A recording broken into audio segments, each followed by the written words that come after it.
You've almost certainly had this happen. You think about someone, and the next moment they call you.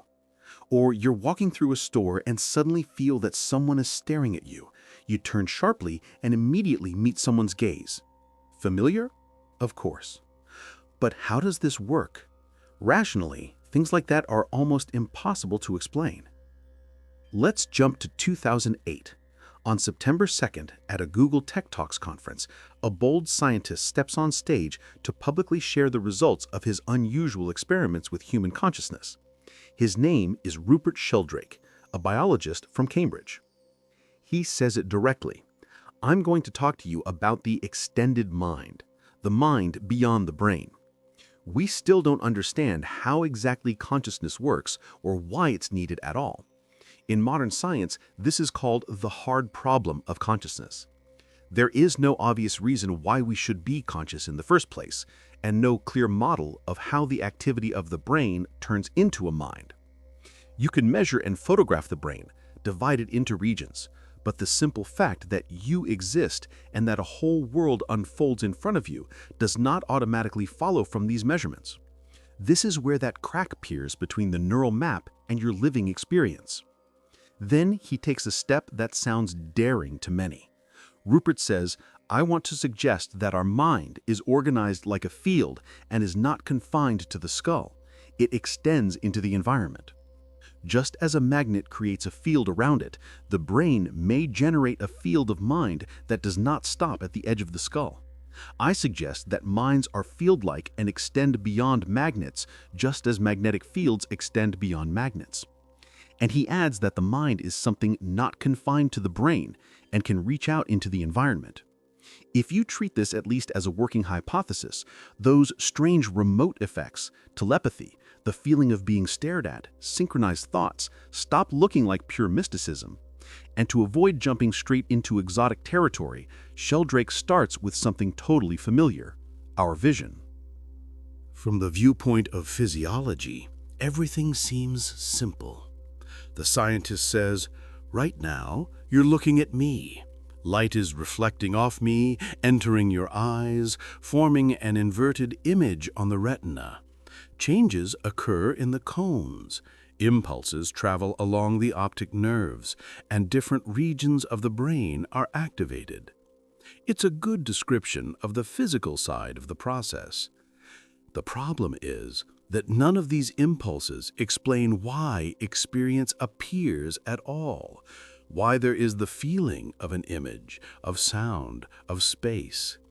A map of active brain areas does not explain where the sense of I see comes from. The second problem is even more awkward. In the standard model, everything is supposed to happen inside the head. If the mind is just a brain's activity, then all the images you see must be located inside the skull, on some sort of inner screen.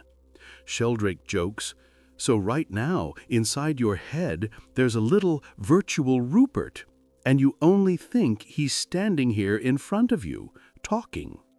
And if you look at the sky, then by this logic, the sky must also be inside your head. So your skull, as one author asked, would end up beyond the sky. He counters this with a more straightforward view and admits, I'm proposing a simpler view, so simple that it's hard to accept at first. When you see something, the image is where you see it. Your image of the person in front of you doesn't sit behind your eyes. It is really there, in front of you. It is generated by your mind. It belongs to your mind, but the mind itself extends beyond the brain. Vision, as Sheldrake puts it, is a two-way process.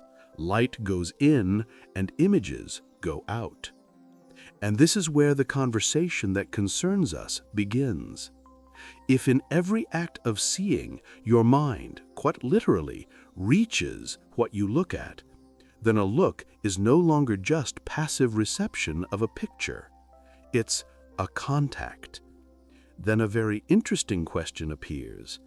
If you look at another person, does anything in them change just from the fact that you're looking, even if they can't see or hear you? And is it really possible to feel a stare on your back when you have no idea that someone is watching you? For most people, this is nothing rare. According to the scientist, around 90% of people recall feeling someone's eyes on them from behind. They turned around and really caught the observer's gaze. In surveys, women more often say they feel when they're being watched, while men more often say they've made people turn around just by staring at them. But both groups very often have experience in both roles. And this isn't just some cultural habit. The researcher emphasizes the feeling of being stared at is a phenomenon known all over the world. Children know it, adults know it. Yet in psychology textbooks, you'll hardly find any serious discussion of it. For a long time, there were almost no serious studies, even though we're talking about something that the majority of people report. Why? Because in the standard scientific picture, there's simply no place for it. The typical explanation we're trained to repeat goes like this: you occasionally turn around anyway. If no one is there, you forget about it. If you do catch someone's eyes, you link it to that mysterious feeling. Add peripheral vision and random coincidences, and you've got a convenient scheme. It's just an illusion. Rupert states it harshly. Typical scientific education trains us to think this is probably just an illusion. This approach lets you avoid dealing with the phenomenon at all. You just dismiss the question. But if you take seriously the idea of the mind as a field, then the logical next step is to try to measure this feeling. The simplest experiment looks almost childishly basic. Two people. One sits with their back turned, eyes closed or blindfolded. The other, following a random sequence, either looks at the back of their head or turns away. In each short trial, the first person simply has to answer, "Am I being looked at right now or not?" No complex instruments, just randomization and counting hits. Hundreds of thousands of such trials have already been done. Different research teams, different countries, different setups. Taken together, as he says, the results turn out to be statistically significant and highly significant. Even if the effect is small, with many repetitions and a large number of participants, it stands out from random noise. One of the biggest series of such experiments was done at the Science Museum in Amsterdam. More than 20,000 people took part. Same setup. One person looks, the other tries to feel it. The outcome was again a stable positive result, higher than what you'd expect from pure guessing. Here, significant literally means it happens too often to explain by simple chance. But it didn't stop there. It turned out that the body reacts to a gaze, even when someone is looking not directly, but through surveillance cameras. In a number of studies, people had sensors placed on their fingers to measure electrodermal activity, the level of internal arousal. The observer sat in another room and watched them on a monitor.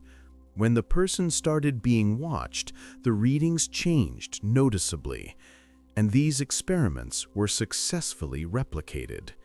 The scientist draws a clear conclusion. Overall, there's now a large body of evidence that people are able to detect when they are being watched, even when the watching happens via CCTV cameras. Unsurprisingly, this attracted the interest of security services. There, the question is framed very pragmatically. Can a potential terrorist feel that they're being watched through a network of surveillance cameras? If at least some people really can sense a gaze, this is already a factor you can't ignore. In the security field, this is treated as practice, not as a curiosity. He recalls how after one of his talks, a security guard from Washington came up to him.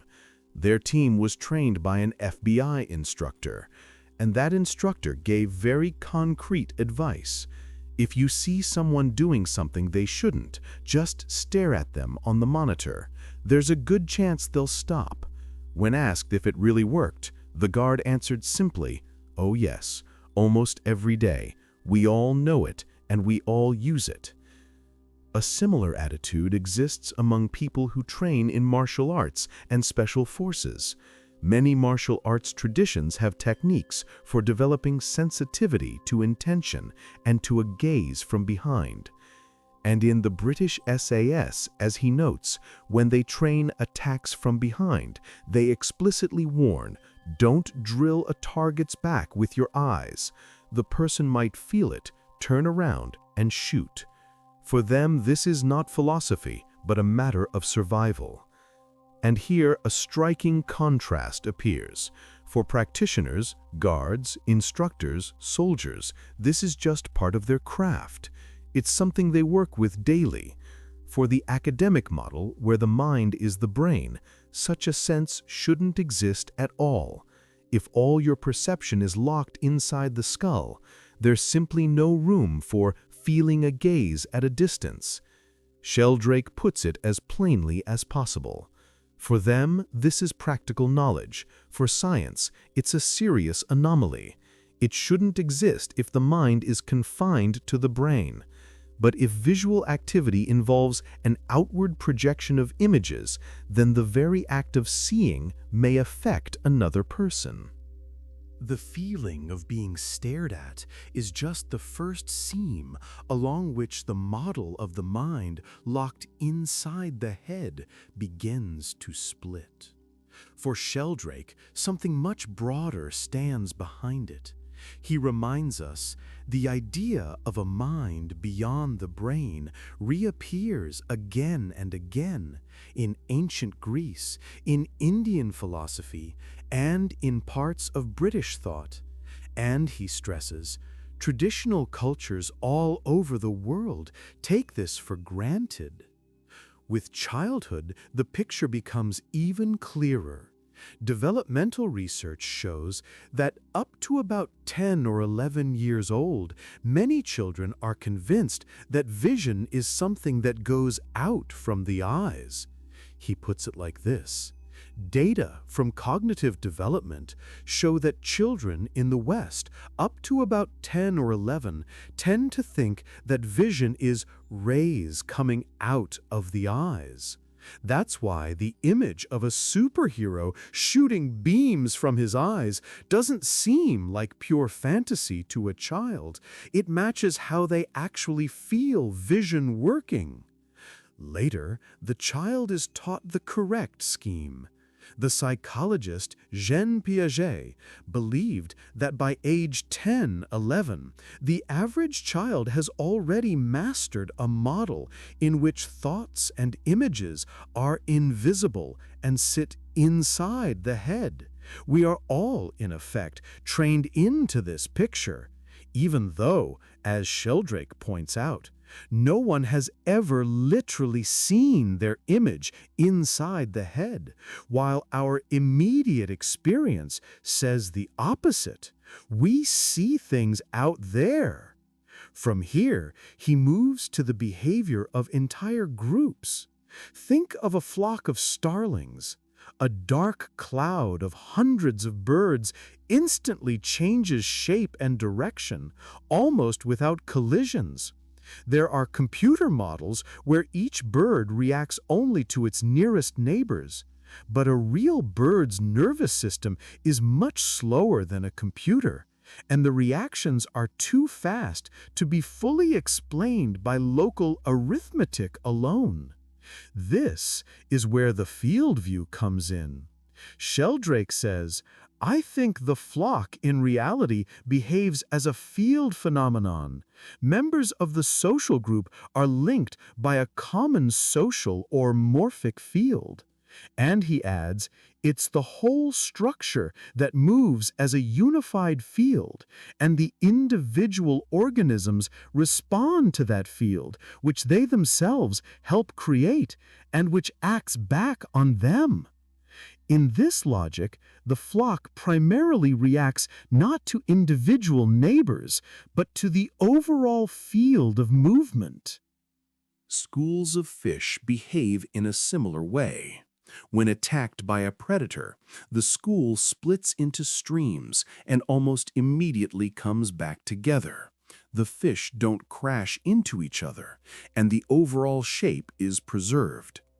On this background, he introduces the morphic field of a social group and asks us to imagine a wolf pack. Some wolves go off to hunt, some stay with the cubs, but the field doesn't tear, it stretches. The connection remains, and changes in one place can be reflected in another through this field. From here, his view of telepathy follows.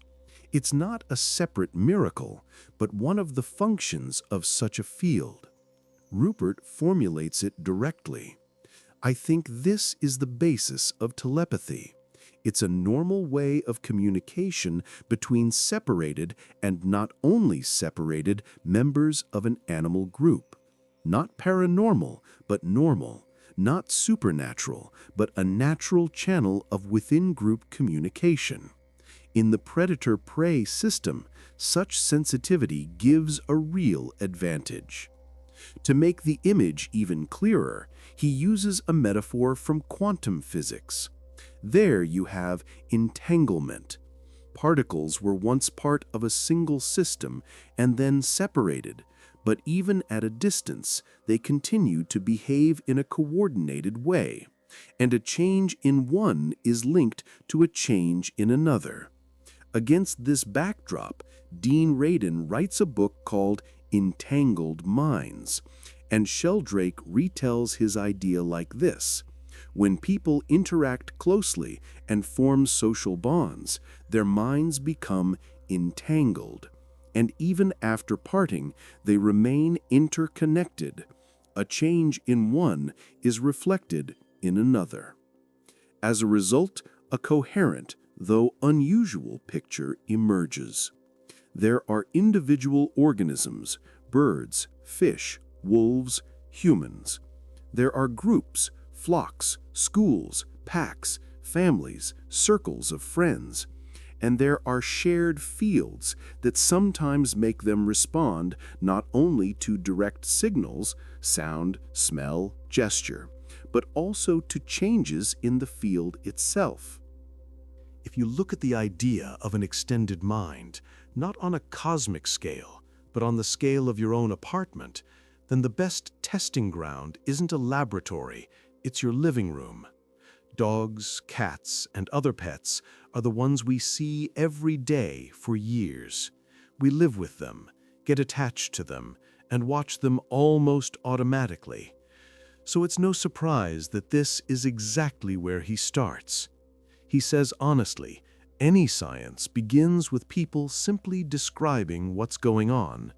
Up to a certain point, no one had systematically collected stories about animals behaving as if beyond their usual senses. Sheldrake did. He gathered thousands of reports from owners. And he stresses, a story by itself proves nothing, but when there are many, it's no longer a handful of anecdotes. He jokes that in such numbers, they stop being anecdotes and become data. One of the most common themes is cats and the vet. Owners describe the same pattern. As soon as they decide to take the cat to the doctor, the cat seems to pick up the intention and disappears. People try to confuse the animal. They don't take out the carrier, don't say the word vet out loud, sometimes even call the clinic from work so the cat won't hear, and swing by to pick it up on the way home. And yet they often end up walking into an empty apartment. At some point, he decides to check how widespread this is. He finds a list of all the veterinary clinics in North London and calls 65 practices, asking the same question. Do you ever have people simply not show up for cat appointments? In 64 clinics, the answer is yes, all the time. And in one place, they explained that it happens so often, they stopped booking cats in advance at all. Owners just bring them in without appointments. It's not proof of telepathy, but it's a very loud signal. Clearly, this isn't about a couple of random stories. The second big type of story is about animals that seem to sense the moment their owner is coming home. Dogs start waiting at the door exactly when the person has already decided to head back. Cats go to the window or sit on the sill, even though the time of return is constantly changing. In his database, he says, there are about 800 such cases with dogs and about 500 with cats. Plus, there are separate but very similar reports about lambs hand-raised on the bottle, as well as a few rabbits, guinea pigs, ferrets, parrots, and budgies. There's also a separate point. He didn't observe anything like this in reptiles and fish. Sheldrake emphasizes that he specifically looked for such reports. He published calls for information, including in specialist magazines like Reptilian International. But he didn't find convincing examples in snakes, monitor lizards, fish, or insects. Against this background, his working conclusion takes shape. This special sensitivity shows up mainly in mammals and birds that form close emotional bonds with their owners. At the same time, skepticism doesn't go anywhere. His colleague, the psychologist Nicholas Humphrey, tells his own story. In his family, there was a dog that knew when he was coming home, and his mother could see it from the dog's behavior. But for Humphrey, this is simply a sign of very sharp hearing. The dog hears the car in advance, and no telepathy is needed. Sheldrake's reply is straightforward. If there are different explanations, you can argue forever, or you can run an experiment. That's how the series of controlled tests with dogs begins. The setup he describes looks like this. The owner leaves and goes at least 5 miles from home. The place where the dog usually waits is filmed on video with a time code. The camera runs the entire time the owner is gone. The time of return is chosen at random. The owner gets signals on a pager and doesn't know in advance when he'll be told to head back. The people at home also don't know when he'll arrive. To rule out cues like the familiar sound of the car engine, he comes back in an unusual way, for example, by taxi. He runs hundreds of such trials. Then he simply watches what happens on the video and measures how much time in each period the dog spends by the door or window. Sometimes the dog goes there at the wrong times, reacting to noises in the street, passing cats, any outside stimulus. These episodes are not thrown out. We included every data point in the analysis without exception so as not to introduce subjective corrections. But the overall pattern, again and again, is the same. The dog is most often at the window at the very time when the owner has already decided to go home and is physically on the way back. He notes separately that in some animals, the waiting starts even before the owner sets off. In the most sensitive ones, the waiting begins at the stage of intention, when the person only decides to return before getting into the taxi. In this model, the dog reacts not only to the sound of the car or the smell, but to a change in the shared field of connection. Predictably, such results become a target for criticism. One of the most active opponents, the psychologist and media skeptic Richard Weissman, claims that these experiments have methodological flaws. The time periods are picked incorrectly, the randomization is wrong, the way the owner returns is unsuitable. In response, Sheldrake offers a simple solution. Weissman can run his own experiments with the same dog in the same house under his own conditions. That's exactly what happens. Weissman runs 3 trials. The results, according to Sheldrake, are an almost perfect replication. The maximum time at the window falls within the first 10 minutes of the owner's journey home. The pattern matches the original data. At first, Weissman tries to interpret this as a refutation, suggesting that parts of the data where the dog goes to the window too early should be discarded. But to most colleagues, this kind of selective pruning looks improper. In the end, the situation looks like this. Weissman himself admits that in his own trials, the weighting effect was present, even though he doesn't agree with Sheldrake's explanation of it. His own graphs almost exactly mirror those from the original experiments, and the debate is no longer about whether something strange is happening, but about what exactly lies behind it. After the examples with dogs and cats, he moves on to humans, and here the topic comes even closer to home.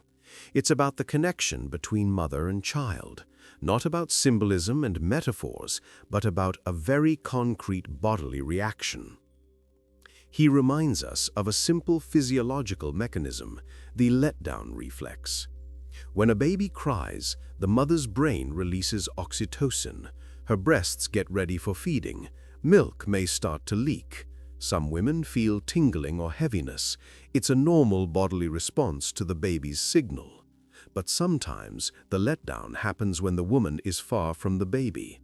She might be standing in a supermarket, choosing groceries, when suddenly she feels her body respond. Inside, there's a clear sensation: he needs me right now. In the past, such a mother would just drop everything and rush home. Today, she can first call whoever is with the child at that moment, and over the phone, find out what's going on. Very often, that call confirms that at that very moment, the child really did need her. Not always, but too often to brush it off as lucky timing alone. Sheldrake describes a study of such episodes in London and says that the probability of explaining them by chance is about 1 in a billion, so it's unlikely to be just coincidence. In his model, this kind of sensitivity makes perfect sense. A mother who can pick up at a distance that her child urgently needs her has a better chance to intervene in time and save the child's life.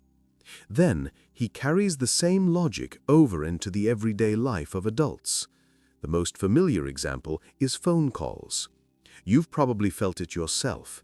You're going about your life, and suddenly, for no obvious reason, you think of someone, and at that exact moment, they call. You pick up the phone. You won't believe it. I was just thinking about you. Sheldrake calls this telepathy, and shows that in surveys across different countries, most people admit they've had such episodes. Women report them especially often. The skeptical explanation is simple.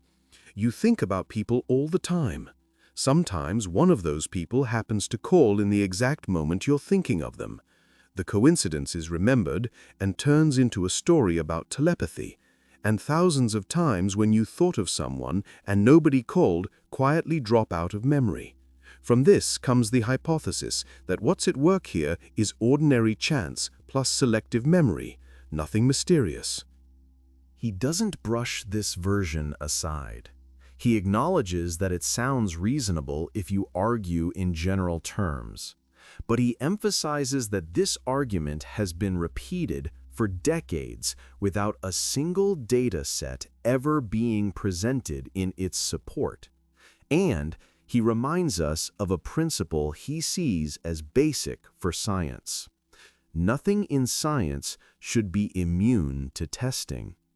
If a hypothesis can be tested in practice, then in his view, it should be tested, not left at the level of talk. Out of this comes a concrete test. Imagine you're the participant. You've had strange coincidences with phone calls. You choose 4 people you're close to: relatives, a partner, a close friend, a colleague. You give the researcher their names and numbers. You yourself sit at home by a landline phone without caller ID. Everything that happens is recorded on video continuously. Then, random choice kicks in. A computer picks one of those four. The researcher contacts them and asks them to call you. At some point, your phone starts ringing. Before you pick up, you must say out loud who you feel is on the line. For example, I think this is John. Only after that do you answer. In each episode, the result is either a hit or a miss. With 4 possible callers, the chance of guessing at random is 1 in 4, or 25%. When you accumulate hundreds of such episodes, an overall picture appears. The average result is about 45% correct answers. Sheldrake estimates that the probability of getting this outcome purely by chance is roughly 1 in a million, that is, 1 in a trillion. In his interpretation, this makes the "it just coincidized" version extremely unlikely. There's also a variation of this test. In it, out of the 4 possible callers, 2 are close people and 2 are strangers whose names the participant only knows from the list. In the end, with the strangers, accuracy stays close to chance, just above 25%. But with the close people, the share of correct answers rises to about 52%. Once again, the same theme appears as in the stories about mothers and animals. What matters is not the miles between you, but the depth of the bond. If the phone experiments suggest that this sense of connection works in real time, it's natural to ask, what about email? Many people have noticed something similar there too. You think of someone, and literally a minute later, they write to you. Again, it feels as if you somehow sensed it in advance. Sheldrake builds almost the same setup as with phone calls: 4 possible senders, random selection, fixed time. The participant is told in advance that an email will arrive, say, exactly at 4 p.m. 1 minute before that, they send the researcher their guess. I think this person will write. At the appointed time, one of the 4 actually sends an email, and a copy goes to the researcher. And in the system, it's clear that the guess was sent before the email. Everything is logged automatically, without human intervention. The random chance of guessing who will write is again 25%. In practice, these tests yield about 47% correct answers. And the same pattern shows up once more. There are more hits with close people than with strangers. Distance doesn't matter. The email can come from someone in the next neighborhood or on the other side of the planet. In this model, what matters is the connection, not the geography. When such results keep appearing, Sheldrake takes the next step and moves everything into the format of open, automatic online tests. He creates a system where anyone can go to a website, register, and take the same kind of test: randomly chosen sender, automatic mailing, automatic scoring. He uses similar schemes with regular text messages as well. And he emphasizes the results of these online tests are also consistently above chance. This is no longer just talk. This is a growing body of data. In parallel, he offers an idea that sounds almost like a challenge. Anyone can try this for themselves. Get a group of friends together, agree on the rules, run a series of tests, and then compare the results.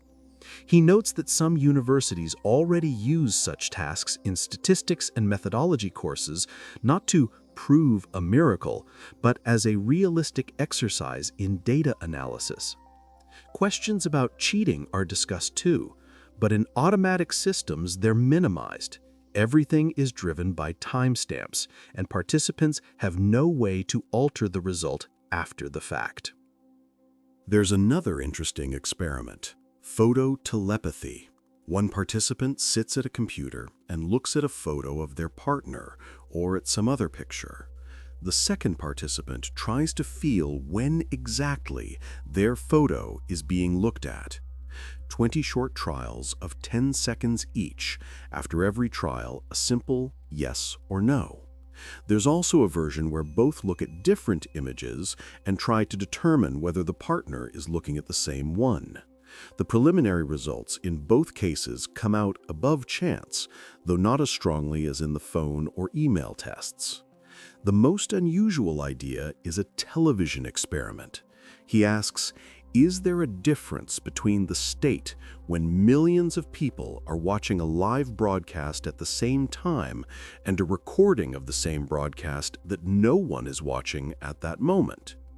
He suggests a simple setup. 2 rooms, 2 TVs.